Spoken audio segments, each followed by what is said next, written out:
हम बात कर रहे हैं धातु कर्म को, माने हम धातु प्राप्त करना चाहते हैं। देखिए धातु किससे प्राप्त किया जाता है?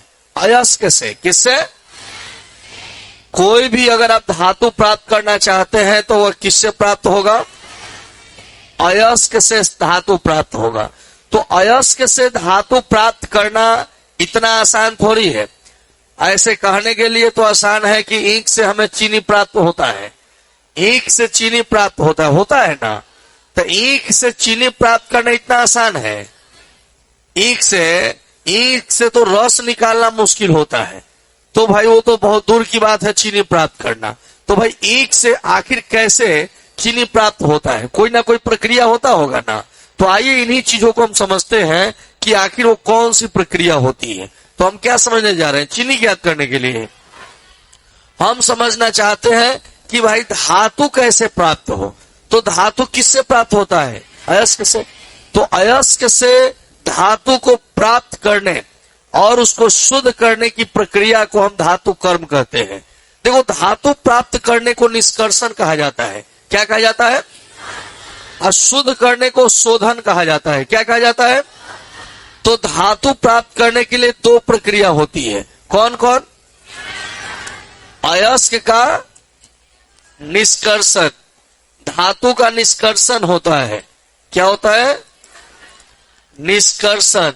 और दूसरा शोधन।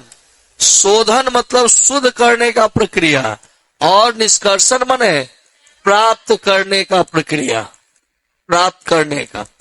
समझिए, तो हम अपने भाषा में यह बोल सकते हैं, ध्यान दीजिए, हम अपने भाषा में यह बोल सकते हैं कि अयस्क से धातु प्राप्त करने के लिए तथा उसे शुद्ध करने के लिए जिन प्रक्रियाओं का उपयोग किया जाता है उन प्रक्रियाओं को ही हम धातु कर्म कहा जाता है। क्या बोलते हैं? धातु कर्म। कहा जाएगा कि अयस्क से धातु प्राप्त करने के लिए तथा उसको शुद्ध करने के लिए जिन प्रक्रियाओं का उपयोग किया जाता है या जो प्रक्रियाएं की जाती है उसे ही धातु कर्म कहा जाता है। ठीक है। तो धातु कर्म की जब बात आती है तो धातु कर्म से संबंधित जो कुछ पद है उस पद को हम समझते हैं। भाई क्या क्या पद है इसके बारे में समझ लीजिए। पहला पद के रूप में आता है गैंग। क्या आता है? दूसरा आता है अयस्क का सांद्रण। क्या आता है? अयस्क का सांद्रण आता है। तीसरा जो आता है निस्तापन आता है। क्या आता है भाई? उसके बाद आता है भर्जन आता है। उसके बाद गालक आता है। क्या आता है? उसके बाद आता है धातुमल। क्या आता है? और सातवां जो पद है प्रगलन आता है। क्या होता है भाई? ये सात परिभाषा को पहले समझेंगे उसके बाद ही हम आगे बढ़ेंगे। तो हमारे पास भाई धातु कर्म से रिलेटेड जो है वह सात पद हैं। वो कौन कौन है? गैंग। क्या है भाई? सबसे पहले मुझे बताइए कि अयस्क को आप कहां से प्राप्त करते हैं?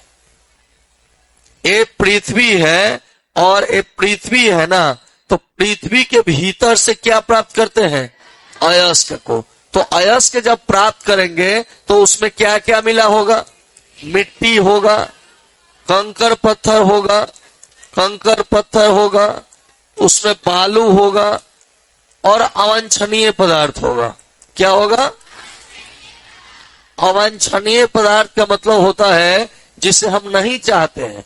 हम चाहते हैं अयस्क, लेकिन उसके साथ जब पृथ्वी से हम प्राप्त करेंगे ना तो उसके साथ बहुत सारे माने अशुद्धियां मिली होती है, जैसे मिट्टी, कंकर पत्थर, बालू इत्यादि अवांछनीय पदार्थ जो है मिले होते हैं। इन अवांछनीय पदार्थ को ही क्या बोलते हैं? गैंग बोलते हैं। क्या बोलते हैं? जब हम अयस्क को पृथ्वी से प्राप्त करते हैं, पृथ्वी के भीतर से अंदर से प्राप्त करते हैं, माने जमीन के अंदर से प्राप्त करते हैं, तो उसमें क्या होता है? मिट्टी, बालू, कंकर पत्थर इत्यादि जैसे अवांछनीय पदार्थ मिले होते हैं, जिसे क्या बोलते हैं? गैंग कहते हैं। तो भाई गैंग कहते हैं, लेकिन हमें क्या चाहिए? अयस्क। क्या चाहिए? और उसमें तो गैंग मिला हुआ है, तो हमें अयस्क चाहिए, गैंग मिला है, हम गैंग को अलग करेंगे ना।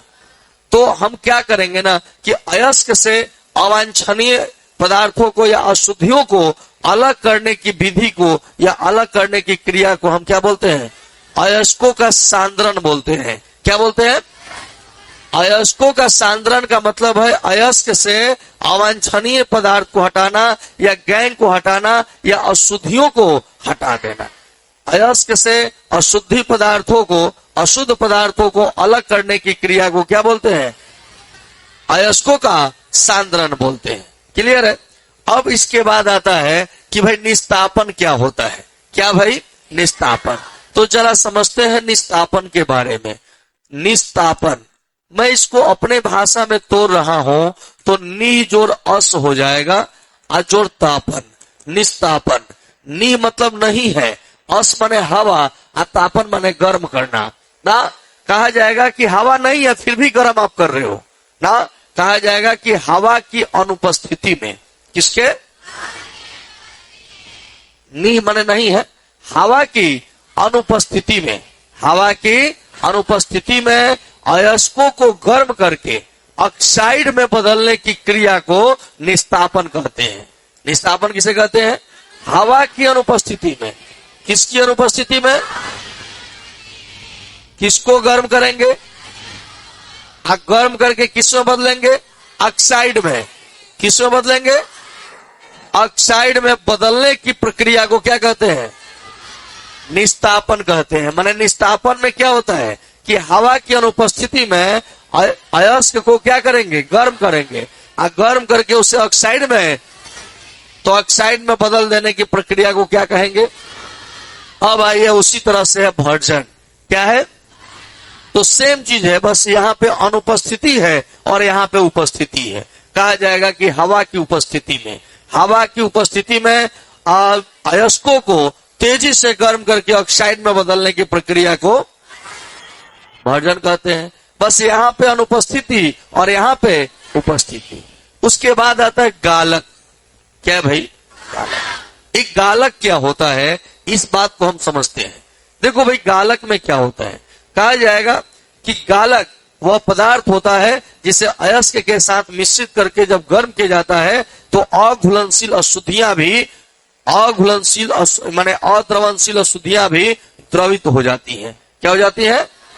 द्रवित हो जाती है। जैसे मान लीजिए कोई अयस्क में कोई ऐसा अशुद्धि मिला है जो गर्म करने पर गलिए नहीं रहा है, वो गलिए नहीं रहा है, तो उसमें वो पदार्थ आता है गालक। क्या आता है?